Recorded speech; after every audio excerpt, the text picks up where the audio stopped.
好，我们开头这些行政。好 ，OK， 那对，接下来换的是我讲精彩的课程会让我有点紧张，因为下一个讲者是我，就是我，对，所以呢，我这边要跟大家讲，刚才行政助理跟大家说，我们还在课程1呢，我们好已经到了课程4了。4了吧？对，课程3了，对不起，课程3，我自己有讲错。好，刚才行政助理已经跟大家讲说一个我们中心的一个中心思想，以及就是这本手册我们有一些权利跟义务，然后里面有一些名词，你可能会想说，到底是什么？什么是时钟规划？什么是生命故事？我这边就是要跟大家稍微讲一下那个里面的细节。好，我直接从，因为我喜欢站在上面，我没有像金融老师一样可以坐，但我喜欢站着靠近我的 PPT， 比较有安全感。好，而且我可以跟看 PPT， 哇哦！好，可以帮我放大它吗？就第1页没关系。对，谢谢。好，我看一下我的时间。好，我知道了。OK， 好，那我一样继续接续前面行政助理给我们的那个。PPT， 它其实这一张图就代表了这个学期希望大家可以做到的事情，然后也是目录上你要怎么样使用你的手册。那个手册我一直说过很重要，就是因为它就是可以让你安然度过这个学期，可以甚至更好。好，所以下一页，那下一页，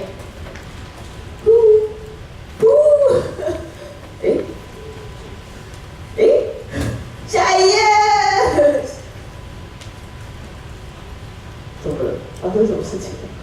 我 PPT 发生什么事情了？让我很害怕。好，我现在这节课我要讲的重点在开课后的这个时间，开课后，对，然后再下一个，里面其实有些东西，如果你礼拜2、礼拜4有出席，你就会知道说，我们已经参加过了。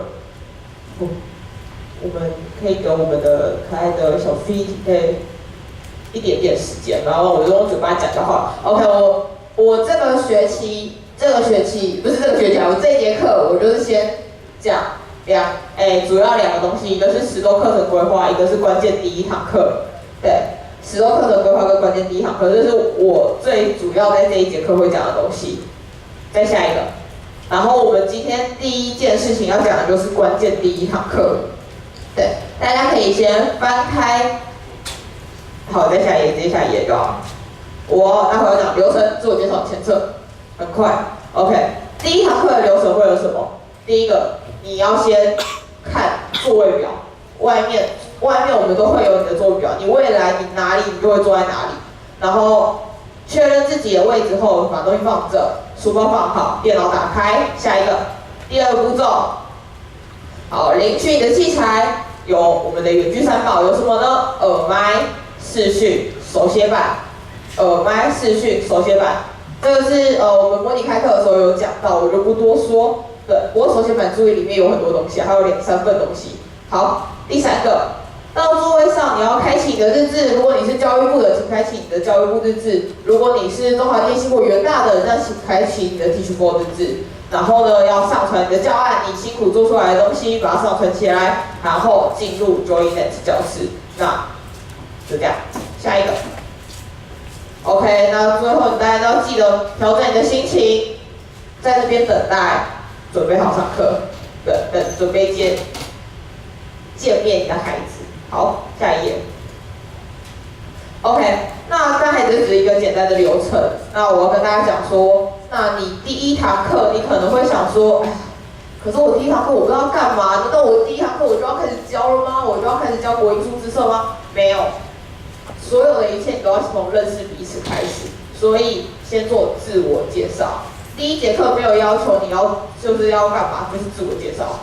所以第1件事情先讲我们教材的制作版型说明，在第18页。大家先翻。好，下一页。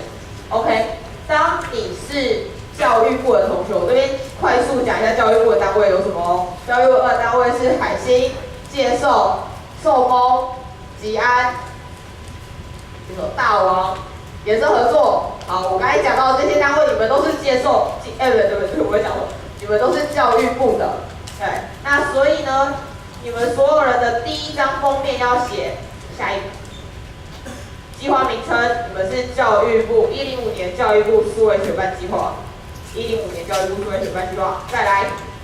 后面这2个东西是其他端点也都要写的，所以一点都记得。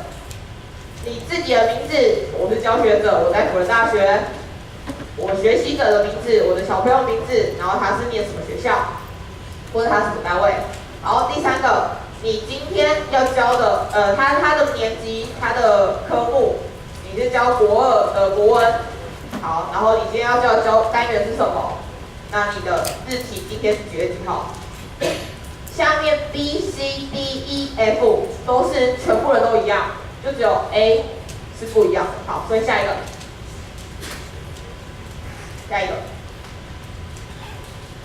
好 ，OK。再来就是中华电信的同学，对，他只有计划名称不一样，对。好，因为中华电信的单位非常的多，所以我只讲除了刚才这几个单位以外，圣心跟五虎你们不是这里，其他都是这里的。太多了，我不想讲。对，其他都是这里。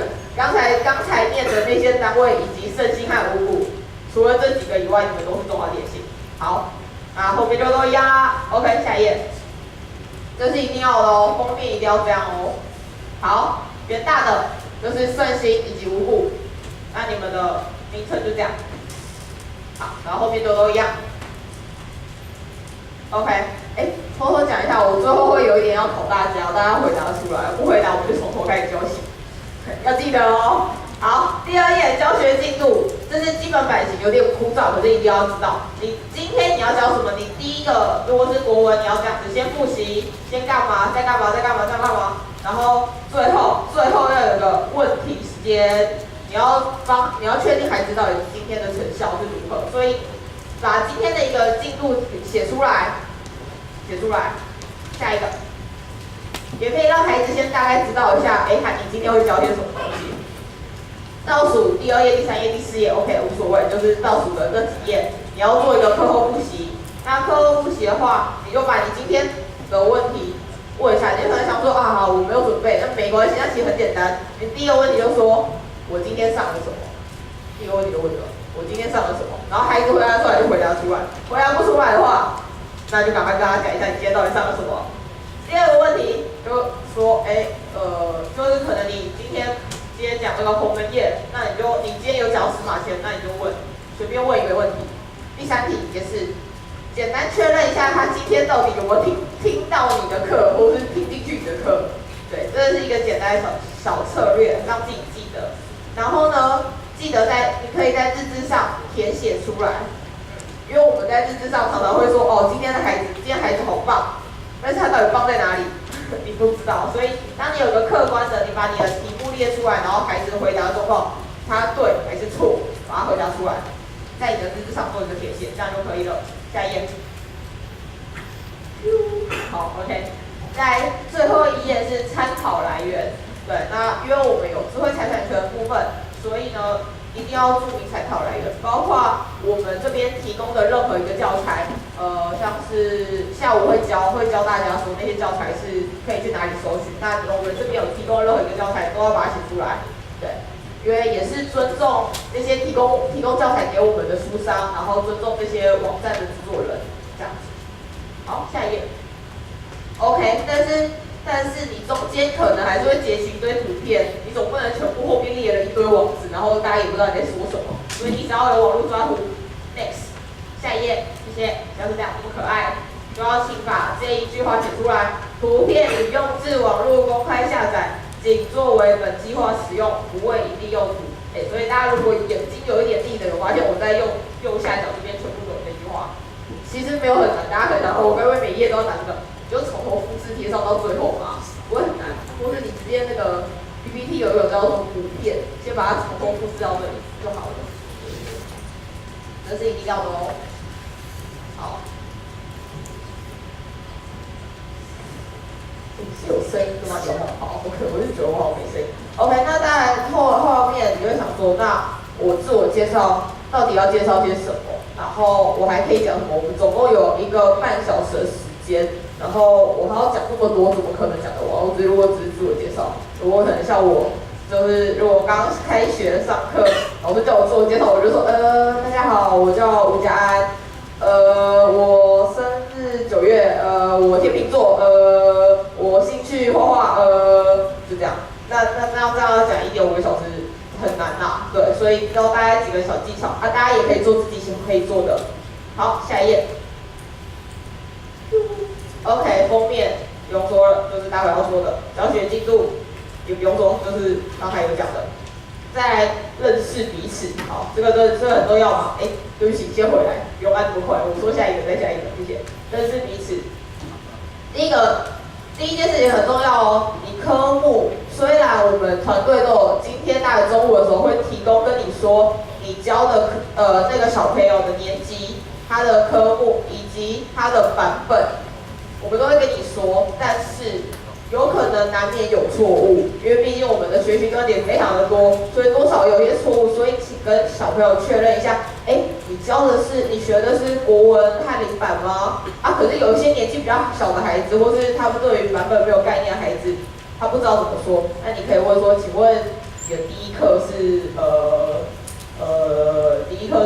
某某某吗？对，跟他确认一下。然后你确定之后的教材是正确的，这样子，这样就 OK 了。好，下一个，好，大家可能想说可是我的配对名单上面我不知道我小朋友的姓名叫什么，大家都叫做什么陈圈华，陈圈到底谁啊？我怎么会写陈圈华？我小朋友会笑你。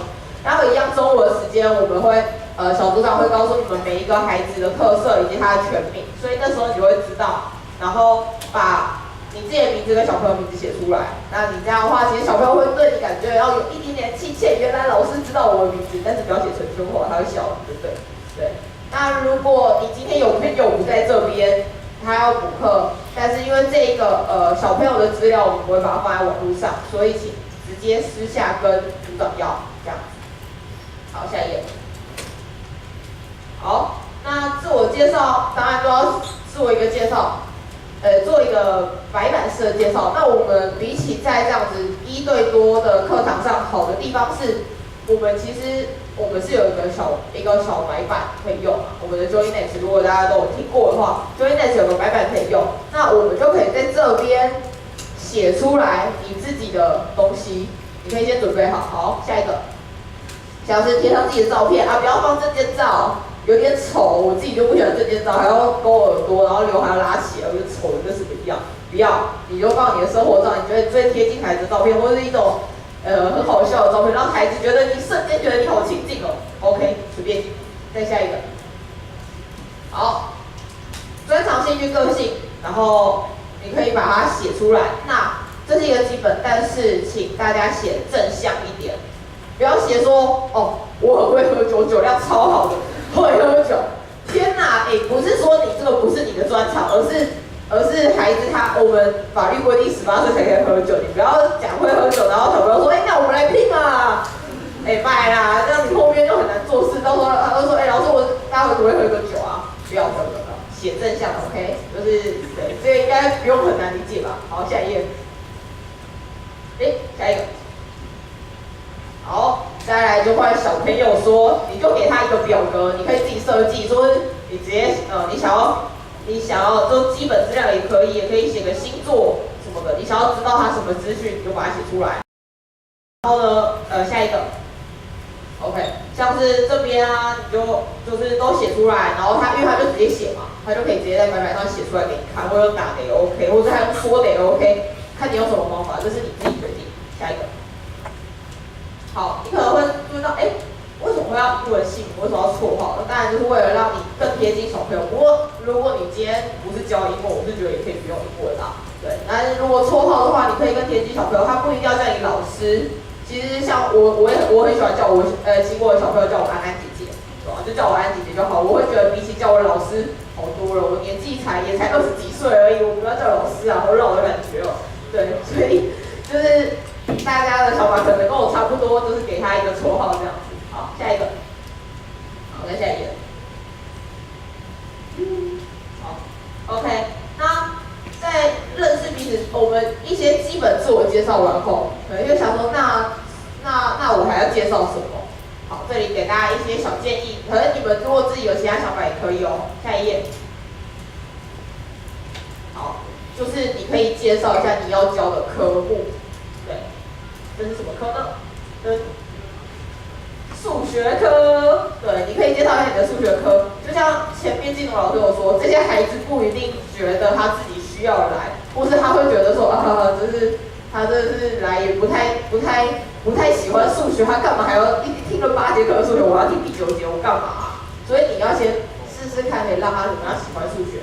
所以介绍一下数学，然后给他一点印象，然后再下一个，然后可以给他说，那你喜欢这个数学的程度是怎么样？如果他是全部填满太好了，以后上课很顺利。那如果只填1颗星，那你想一下，你接下来就想一下你的进度要怎么样做，然后你要怎么样提升他的兴趣。对，这是帮助大家可以后面上课更有趣。好，下一个数学以外还有别的。英文耶，我最讨厌的英文。下一页，好，对，英文也是，它长得对，不太让别人想讲它，然后一样给它一个印象，然后一个爱心。OK，下一个。没关系，我们直接下一个，跟前面一样。好，另外一个，下一个就是国文啦。好，给大家快速看一下，就是有什么样的介绍法，或是你自己对它的印象，你自己也可以说你自己对于你很喜欢数学，为什么你很喜欢？说不定孩子之后就会找到跟你一样喜欢数学的方式。下一个。好。再来就觉得你好像已经揭开了孩子的一部分面纱，我故意的拿了这张图只删了一半，对，你好像揭开了孩子面纱，但是又看不太清楚全貌，这时候怎么办呢？我们再来一点点小配狗。下一页，谢谢，下一页。好，我们多认识一点吧。第一个，你可以先问他一下，刚才我们只是先让他有兴趣嘛，那你现在要确切的知道你为什么要来上这个课？你是被老师逼的吗？还是你是真的很想要让自己进步的呢？对，好，下一个，好，那你后面就可以问说，那你接下来希望怎么上？你希望像我们像学校一样，学校说，然后我就去帮你复习这样子，还是呢，我们从基础做起来，不一定要跟学校进度一样，这是2个让孩子可以记住，或是3、4、5。A B C D E F G 的各种计划都可以。不过这边要提醒大家一件事情，千万不能让你的教材超过学校老师的进度，千万不能。我们这边不是补习班哦，我们不是补习班，补习班都会超进度，然后孩子其实非常的真实。当他在补习班学到了非常多的东西，他在学校会直接睡给老师看，然后老师会叫他起来说，你要认真听啊，要不然你就不会啊。昨天补习班教过了啦，但是我们不是补习班，所以如果这样做的话，就是会造成学校老师的辛苦跟麻烦。大家刚才也听见老师说，他们已经有非常多辛苦的事情了，那我们是帮助他们啦，帮助老师也帮助小朋友，所以不要超过老师的进度。对，这个是要大家麻烦大家注意的事情。下一页。好，再来，有了这些东西后，不是建议，就是希望大家一定要做一个学习公约。学习公约是什么？它是可以帮助你接下来上课可以很顺。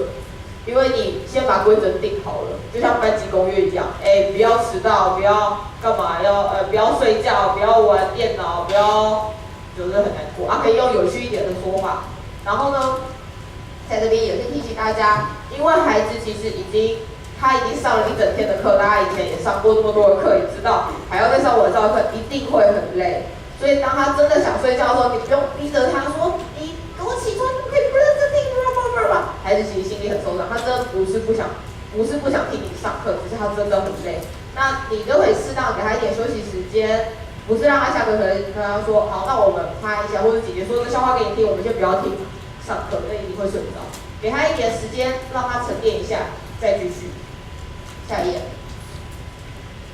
好，那上课的时候，因为毕竟晚上嘛，有时候孩子不一定饭已经吃完了，所以他如果很饿，或是他想要喝东西，你的第一瞬间，你可以先跟他说不要，可是如果你真的很饿，真的想要喝东西，请先跟我说，然后确定一下他们那间电脑教室可不可以吃，因为很多学校的电脑教室不能吃嘛。所以他如果是可以吃，你可以让他说好，那我让你吃几口，然后我们再继续上课，确定他一下，然后不要让他真的饿着了。好，下一页。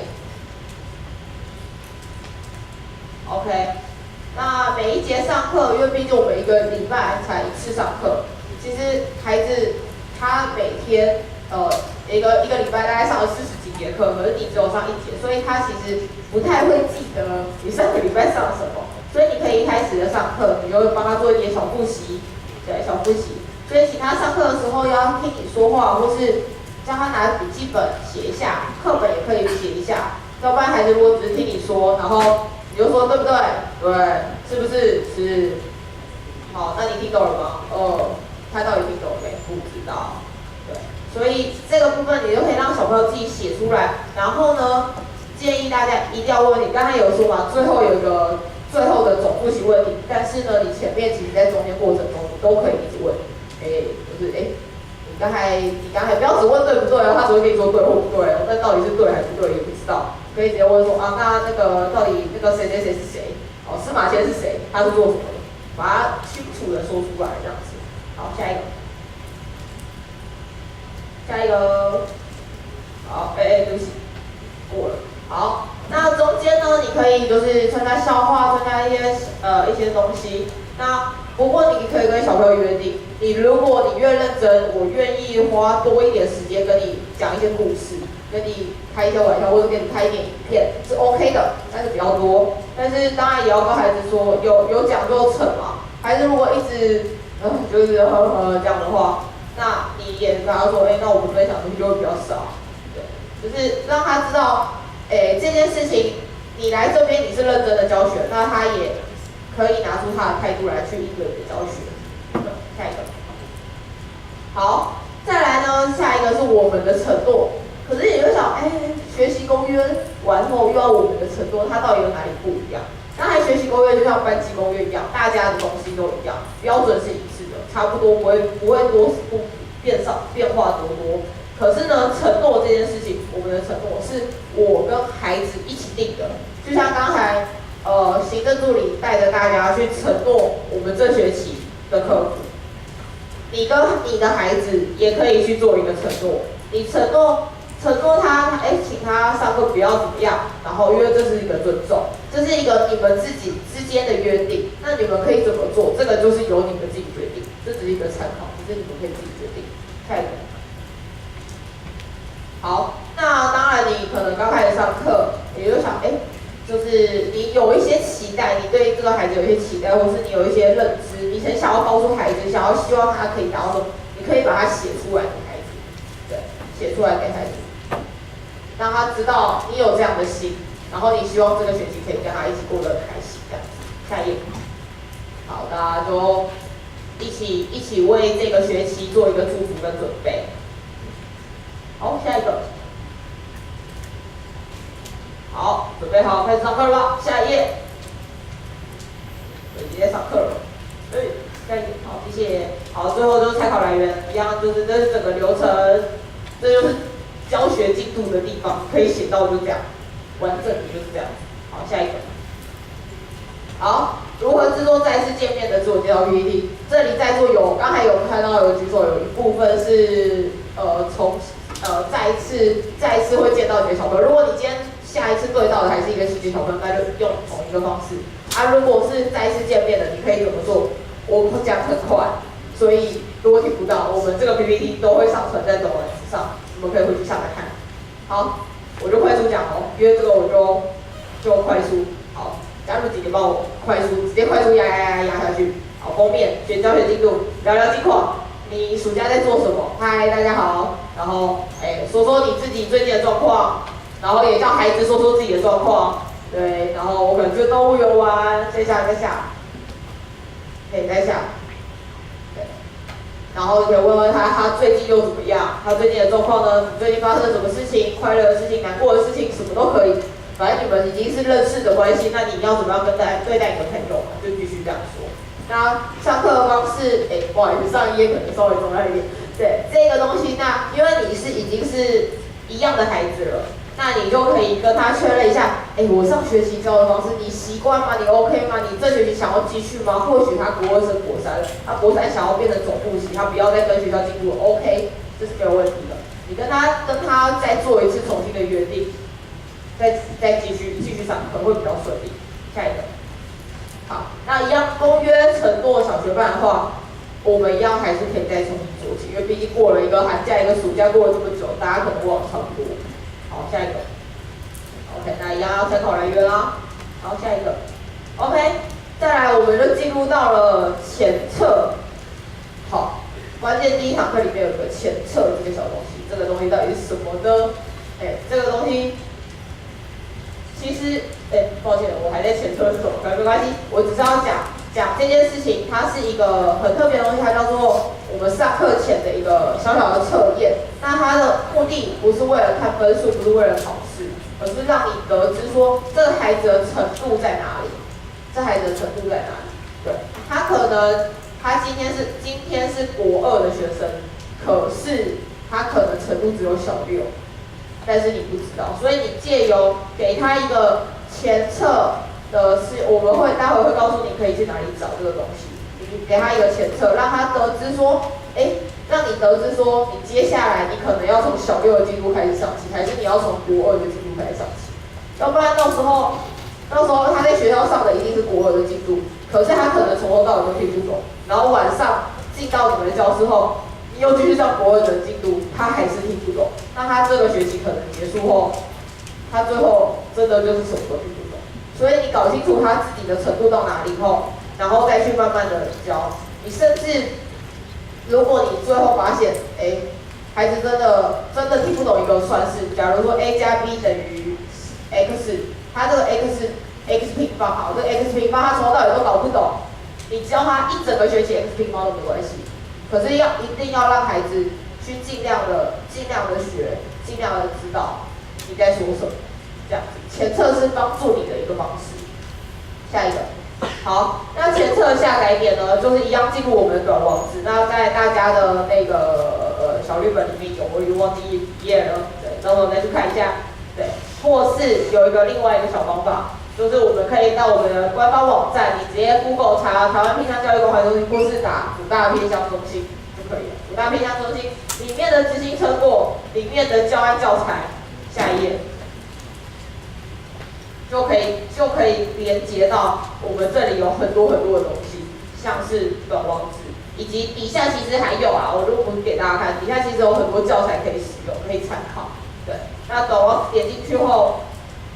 就会有关键第一堂课，对。那之前模拟开课有跟大家讲说，像是我们书上有提供我们的一些资料都有在课程教材里面。不过跟大家讲一下，就是我们在课程教材中，我们是没有办法提供下载的，对，因为为了智慧财产权的安全，我们是不提供下载。所以蛮建议大家把题目打出来，或是做一点改变，因为毕竟他的课本跟你的课本长一样，根本还要一直在同一个题目上学呢，如果他背起答案就不太好了，我觉得。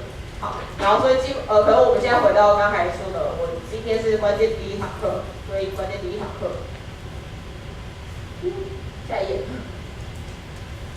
好 ，OK， 进入这个时候，你就会看到一个东西，它是我们的内容。下一个，好，前测的内容，下一页。OK， 这时候前测内容有两种。第一种叫做前测卷，下一个，好，就是这里。好，前测卷里面你打开，它里面大概会可以给你选科目啦，国英数自社，你选了，然后进去后，你看到教材，好，我刚才有说嘛，你国2你要确定它有没有国2的程度，但是呢，其实你应该。我问你如果你国2，然后你打开国2，对不起，那个拉回来，我的要，国2的时候，然后你就给他国2的考题，他是会还是不会？不会 ，OK， 他是不太会的，所以你要确定他的程度有没有到国2，其实你是看国1的教材，不过呢，因为姐姐这边很贴心，他们是直接帮你做我国2的课程里面的教材就是国1的。对，就是国一的问答。不过因为你自己想要做，你自己可能想要增加一些问题或减少一些问题的话，你就要帮自己找一些国一的问题给他，或是像是我前几天有听另外一个大学班跟我说，他的自然科，他国一教的是生物，可是他的这个教材里面有生科，那我就跟他说，那你就把题目删掉，因为他就是不会。对，所以你自己掌握一下，以他的教材他应该到哪一个程度，然后他是怎样，对。然后另外一件事情就是你一定要把内容搞清楚。大家可能会想说，那我到底当天要不要解答？其实你一定有时间去帮他们做解答，而且在解答的过程中，你其实可以推测他到底会不会这一题。好，假如说数学好了。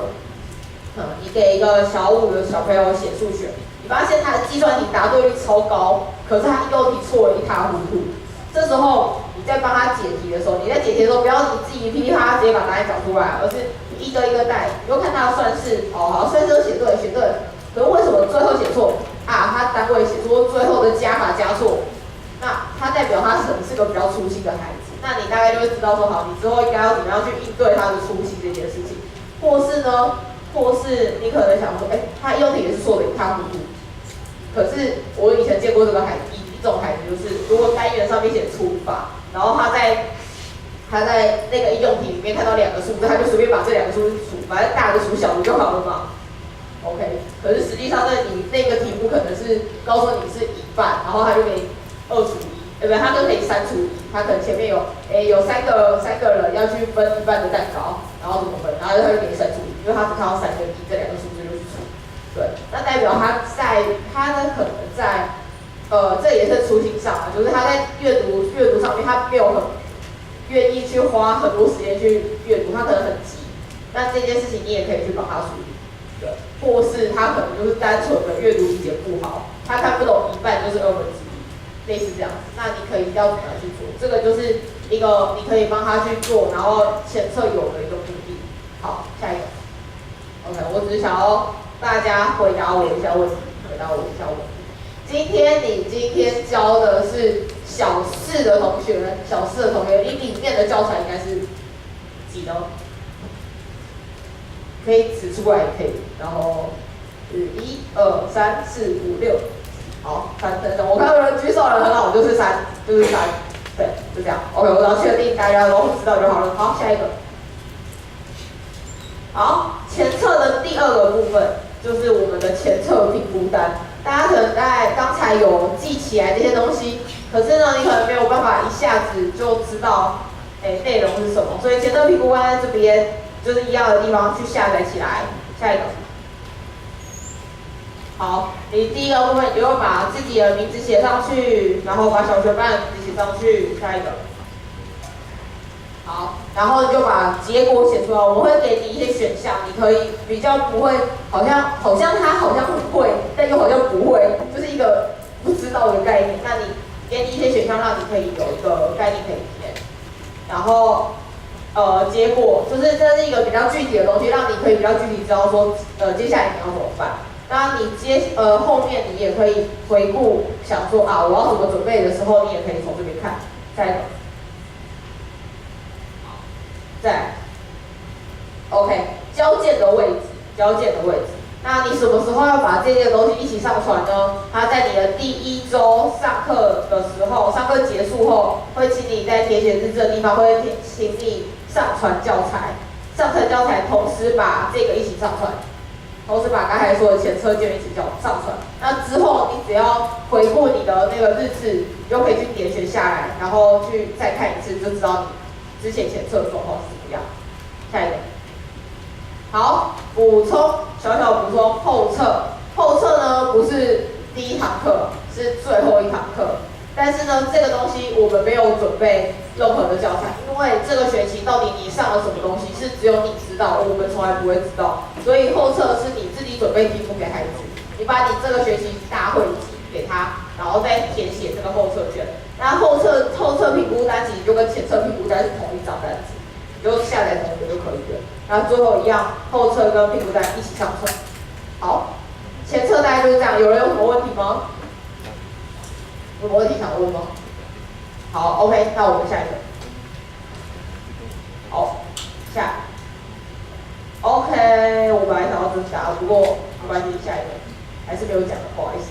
下一个，好，我要无偿增加的东西是整个第一堂课，所以第一个大概测试在刚才听的状况如何？下一个，第一题，好，看座位表要确认自己放置的东西。那第二个流程，领取器材、远距3宝。有人可以告诉我那3宝是什么吗？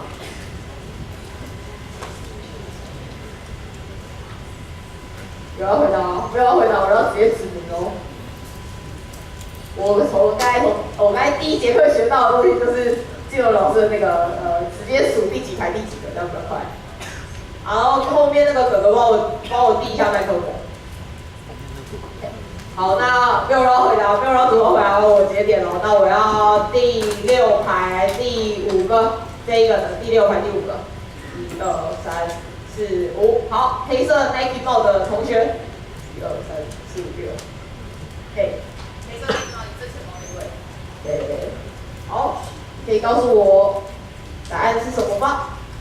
远一点，那个麦克风大家会。然后手写板。OK，good， 非常好，大家给他一个掌声，非常认真。好，下一个问题2 ，OK， 制作版型说明，下一页，下一页对不对？好，请问这张 PPT 剩下多少东西？缺了多少东西？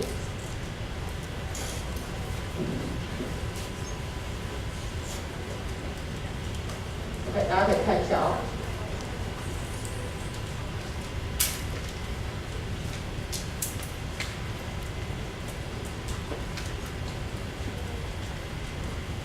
OK， 好，那我要第2排第2个那一组的第2排第2个。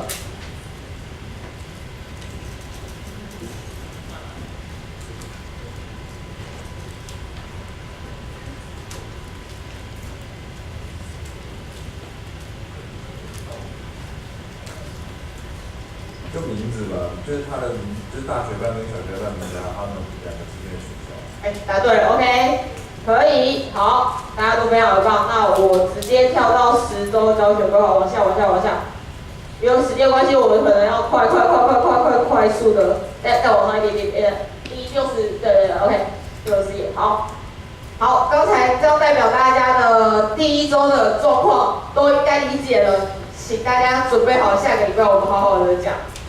好，下一个10周课程教学规划。OK， 这个东西是什么呢？是请大家11月11号前要缴交的东西。那它到底是什么？下一个，下一页。好，直接拉。对，为什么我们要做10周课程规划？因为我们在孩子的课程之前，你要对这个学期你要有整个了解，你要整个都了解，然后要做好10周规划。你才可以让自己也比较笃定说，我在课程中我要怎么样去评估孩子的状况？因为像是你可能你就想什么？你就想你今天你的老师走进教室，请问他应该是已经准备好他的接下来的10周课程，还是他应该是我在10分钟前才想到我待会要讲什么，然后我10分钟后我走进来说，我要讲什么？当然不可能，老师们都一定会在一开始的时候先把教学规划整理好，这也是请你们先做的。好，但是呢，一样计划也可能会赶不上变化，可能你在前测的时候就发现说，哇，这孩子程度可能国2可能只有小6，那你就要把它整个通盘性的大改，那怎么改就是由你们自己决定。那因为给大家到11月11号前，就是让你有一些知道要怎么样修正，那修正到比较稍微觉得你接下来都可以稳定的状态，再把这一张10周规划交出来。下一个。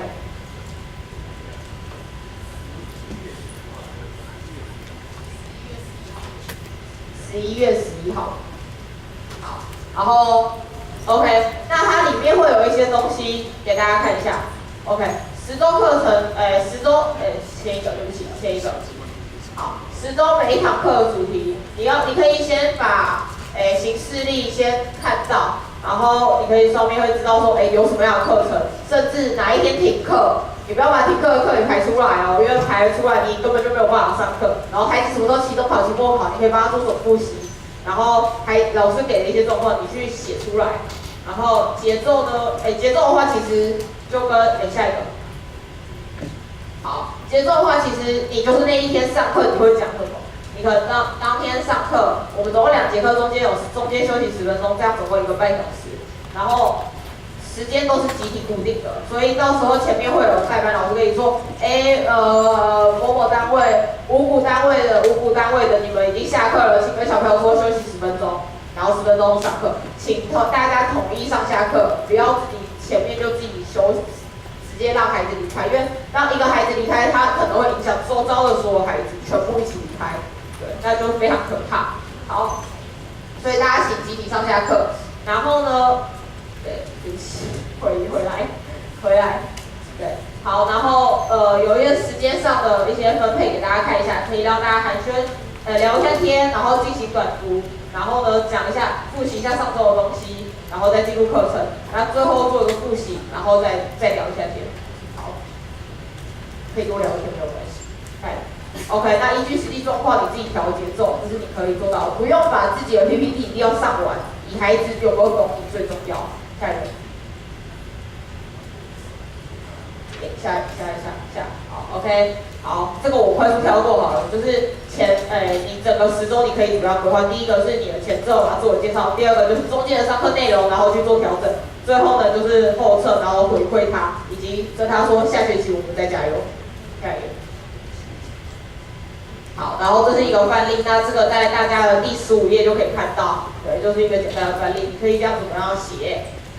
好，下一个，下一页。好，我们听课我就把它写出来。那交接的时间和位置呢？它也是11月11号，就像刚才行政助理说的，到 report.fju 的 Gmail 交，对，我们一样是以收信的时间为主。好，下一个，这个可以大家到时候行政部长我们都会跟大家说，不用担心。好，好，没关系。那时间也差不多，所以我有一些东西没有办法讲给大家太多，那我先把时间给老师。